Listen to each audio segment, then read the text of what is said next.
So this is my review of the Super 5 fountain pen. Super 5 is actually a brand that was established in 2013 in Germany, so it's actually a pretty new fountain pen brand. And unfortunately, there actually isn't too much to say about this brand because they haven't been around for too long.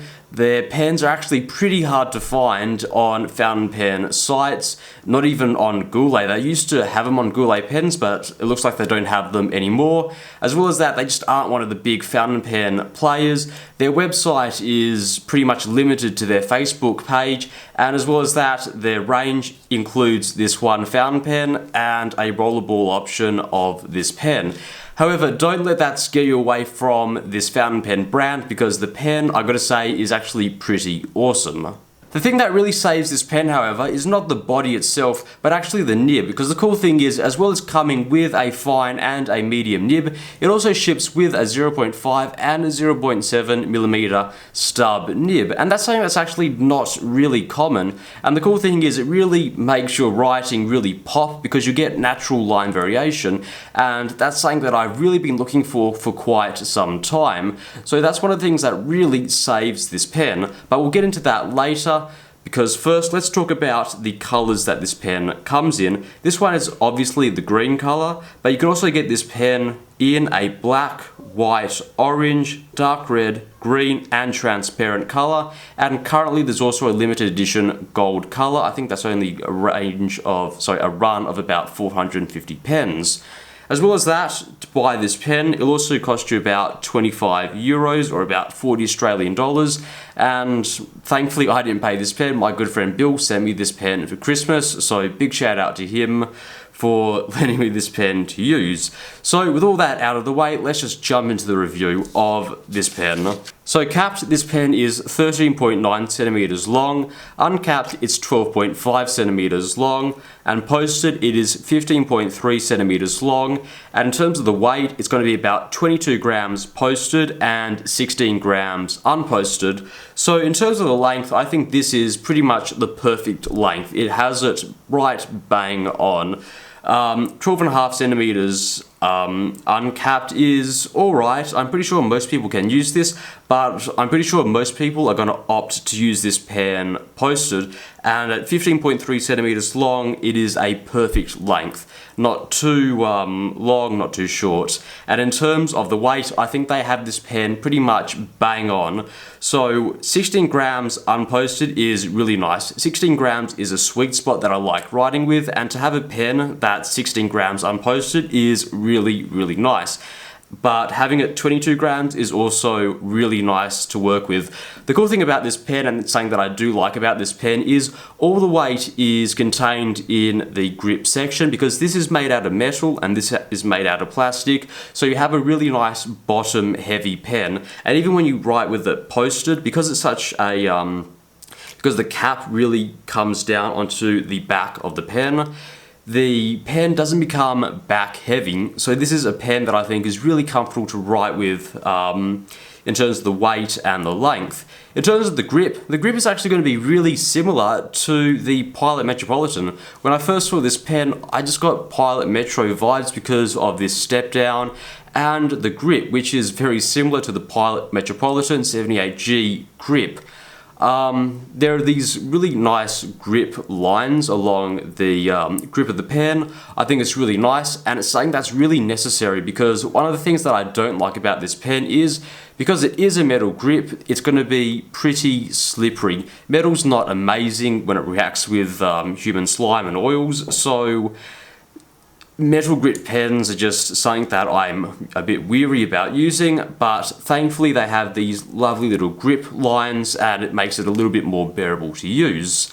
In terms of just holding it and using it for a long time, I can certainly use it for quite a long time. I haven't done any writing stints over an hour with this pen, but for the longer writing stints, it has been very comfortable to use.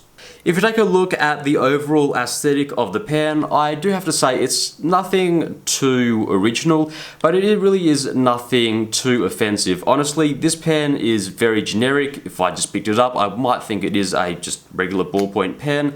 And honestly, I have seen a lot of ballpoint pens that do look like these. Usually they'll be a clicky sort of pen, but this design is unoffensive. It's generic, but I do like the look of this pen. If we take a look at the body of the pen, first of all, let's talk about the grip section. It's made of metal. This thing is very, very nicely built. This is the section that you're going to be, holding the most of. You're going to be interacting with it a lot, and it feels very, very high quality and very solid. However, the back barrel just feels a little bit let down in comparison to the grip section. I'm not sure what plastic they use. A lot of companies, smaller companies anyway, say just plastic. And I'm not sure if it's ABS, it's certainly not acrylic, but whatever the plastic they have used, it's certainly picking up quite a few micro scratches, and a lot of the pens that I've been recently getting have been resisting that, but just looking at it now, there are certainly quite a few micro scratches. The green really does hide the micro scratches pretty well, but if I was buying this pen, I might stay away from the transparent pen just because that might show up the scratches a little bit more than this pen. If you take a look at the side of the pen, one of the things that you see on the side of the pen are the words Super 5 on the pen. It's pretty light, but you can certainly see it up close. If we take a look at the back of the pen, here's one of the things that really confused me about the pen, because there is an end cap for the pen, and I have a few pens that have an end cap. I'm going to review them soon, but those end caps will come off and reveal a piston or whatever, but this pen, the end cap comes off and nothing. You can see here there is the converter, but I can't even reach the converter. So if they were intending for me to be able to reach in and twist the converter without taking the body off, which is sort of weird, but I'd sort of get where they were going at, but here I'm not really sure why. As well as that, you can't eyedrop this pen because, as I'll show you in a minute, there are metal threads, so I'm not exactly sure about this cap at all. One thing that I will say about the back of the barrel here is the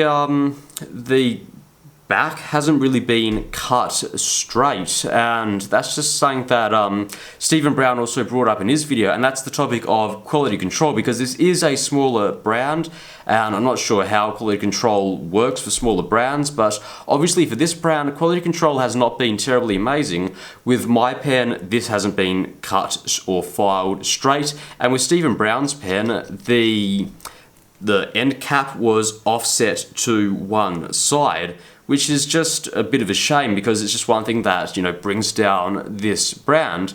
And honestly, being a small brand, I would have thought that quality control would have been higher, because there's, less pens to look at, but obviously not.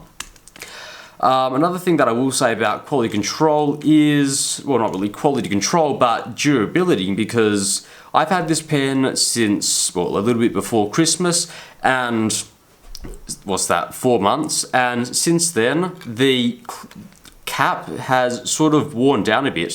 When I first got the pen, the cap would snap off and make a very audible, snap off, but now no snap whatsoever. It feels like it is really loose, and if I keep using the pen, the cap might just not fall off anymore. Honestly, I would not put this in my shirt or blazer pocket in fear of the cap just falling off, because the amount of pressure that it used to take to put on the cap really has been halved, or more than halved. Honestly, there is really no pressure taking off the cap. So in terms of quality control and longevity, unfortunately, it's not going to, buy this pen any points in terms of, this review.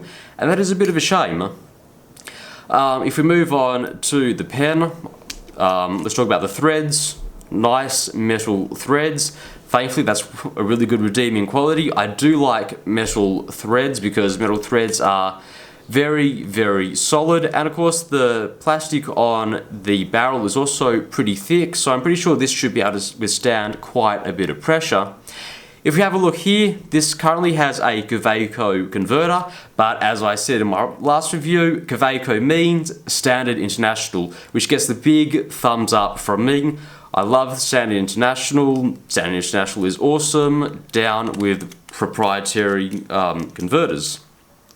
If we take a look at the cap of the pen, this is actually a pretty nice clip. There's not too much pressure behind it. I'd say just enough pressure.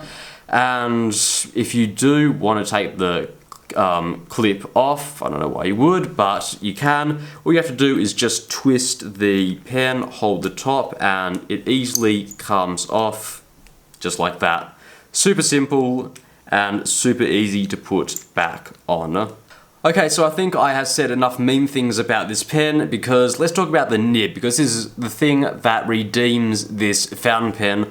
So, as I said before, this pen comes in a range of stub nibs, and really small stub nibs, and the one that it has on currently is the 0.7mm stub nib. And I'm calling it a stub nib as opposed to an italic nib, really is because the edges on an italic, or at least a true italic nib, are very sharp, and they produce some really nice sharp calligraphy. And this pen really has much more rounded off edges, which means it doesn't catch the corner like an italic nib would, which means you get much more rounded characters, but as a trade-off you can actually use this as an everyday writing pen. So the cool thing that I like about this nib obviously is that you get nice natural line variation. Honestly, that's the thing that I was hunting for so long, because with a normal nib, it's rounded and you don't get much variation between the side strokes and the downstrokes. Here, there is certainly a little bit of a difference between the side strokes and the downstrokes, but if I'm really honest, I would have preferred them to make the nib a little bit thinner, because the side strokes, yes, they're certainly thinner, but they are actually really thick side strokes. I think the material needs to just be ground down a little bit just to make the nib a little bit thinner where the nib is. But even with it being a little bit thick, it really does produce some nice writing just due to the natural line variation.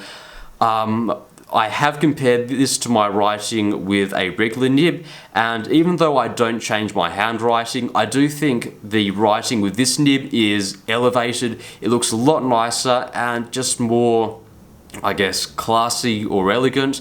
It really gives it a faux sort of calligraphy copperplate look without having to do any proper copperplate.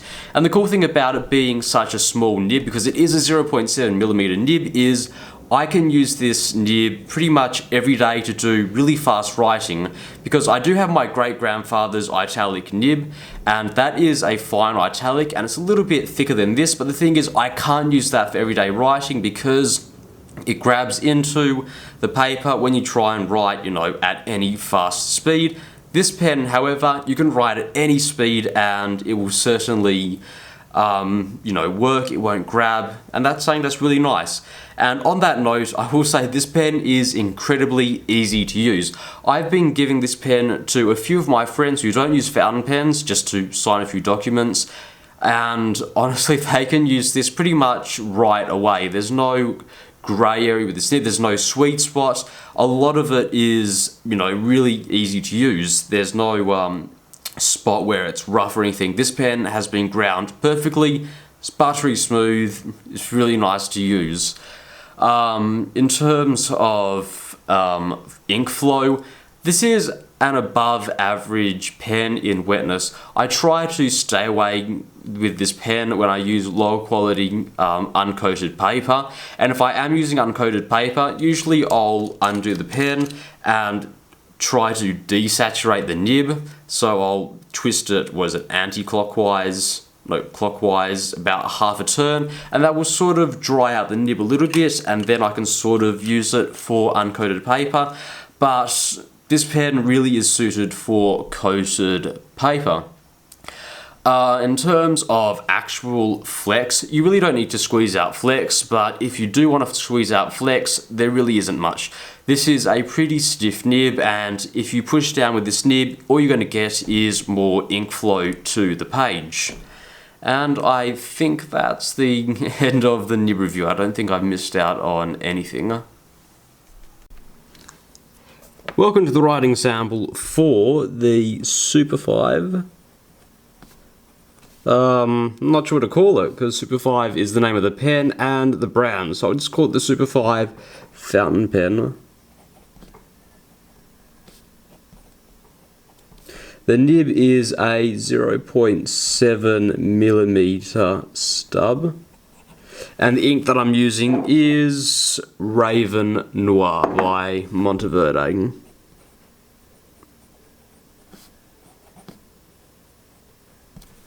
Let's jump into a quick writing sample.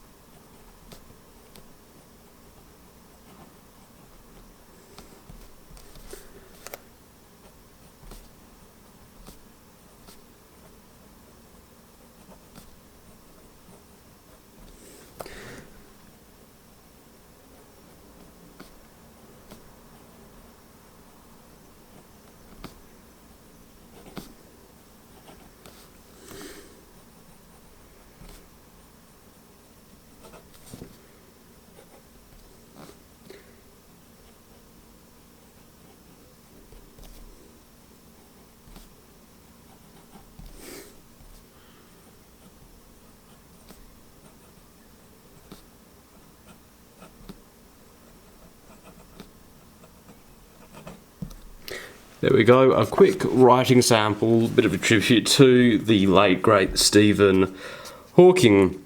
So let's talk about the writing sample, because very, very, very enjoyable writing sample. As you can probably hear from the audio, it was a butter smooth nib. There was absolutely almost no feedback from the nib whatsoever. Very reliable, no skipping whatsoever. And as you can see from the writing, it's not like it is a flex nib, because it really isn't. The writing is certainly different from a flex nib. It's very different to flex, but you can certainly see that the lined width is changing.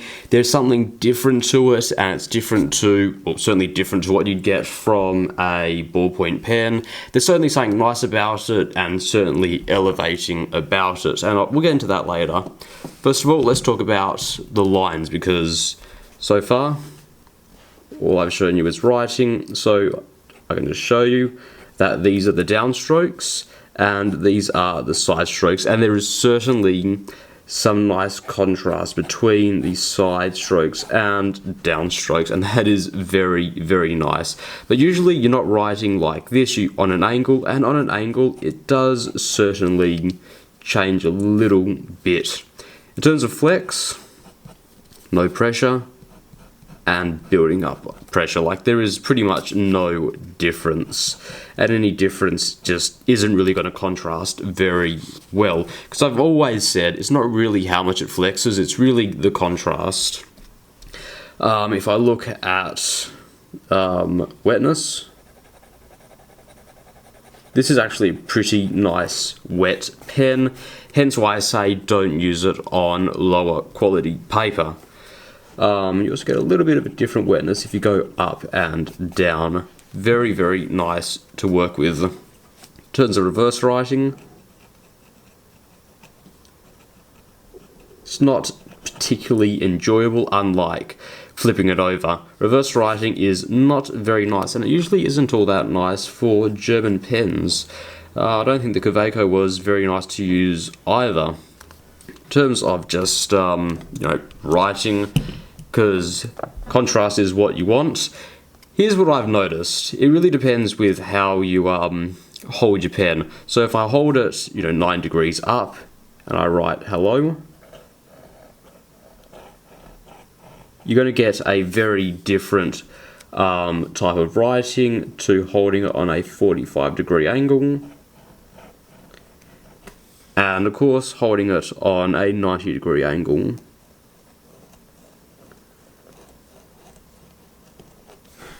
So in terms of writing, you can get very, very nice different writing styles depending how you hold the pen.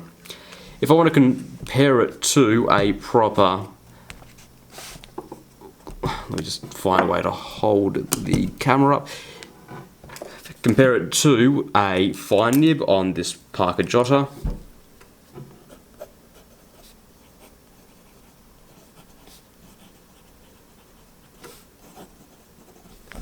Then I write on this one.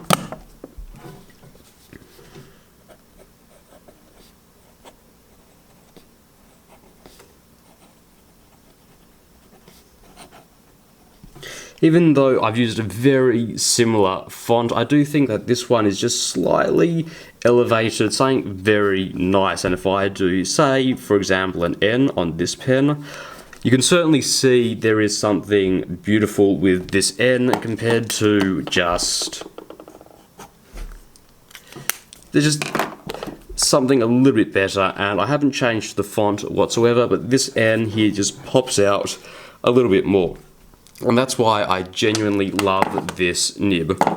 And of course you can use it for everyday writing. If I compare it to a proper Italic pen, you can certainly see that there is a lot more natural line variation. You can see that in the writing. It's absolutely beautiful. But as I proved when I reviewed this pen, it's very easy because the corners are sharp to easily dig into the page. So let's have a little bit of a conclusion for this fountain pen, because the review's been like a roller coaster with really good things here and not so good things there. So if you're buying this pen, I would recommend you to only buy this pen if you're going to buy it with the Italic nib. Honestly, if you want to look at Stephen Brown's video, because he has the medium nib, it's nothing terribly amazing. It looks pretty boring. If you're going to buy this pen, get the 0.5 or 0.7mm Italic, and I would probably say get the 0.7 because you'll get more natural line variation. Should this be your first fountain pen? Because, let's be honest, it is very similar in terms of price to a Lamy Safari. And my answer is no, it shouldn't be your first fountain pen, and nor should it be your everyday carry fountain pen. This pen should be taken with you as an everyday carry pen if you're taking other fountain pens with you, because I've been using this as an everyday carry pen. I've also been taking it with other fountain pens, you know, the Kaweco fountain pens, the Wingsung fountain pens, and my Pilot Prera. So I've only been using this for when I've been doing, you know, a little bit of calligraphy, because you can squeeze a little bit of calligraphy out with it. I've only been using it for that when I'm, you know, have a little bit of time to write for fun, and I've only been using it to sign documents, really. That's when I pull it out, when I have it as an EDC pen. So you might have a few issues if you choose to use this pen as your only EDC pen, and usually when I use this pen, I'll also be using it on Rhodia or Clairefontaine only. And usually when I sign documents, there might be a little bit of feathering. So this pen is super fun, a lot of fun for this fountain pen. If you are going to be using this pen, use it for signatures. It really elevates your signatures, but apart from that, I would not recommend this as an everyday carry pen or your first fountain pen. Hope you enjoyed the review.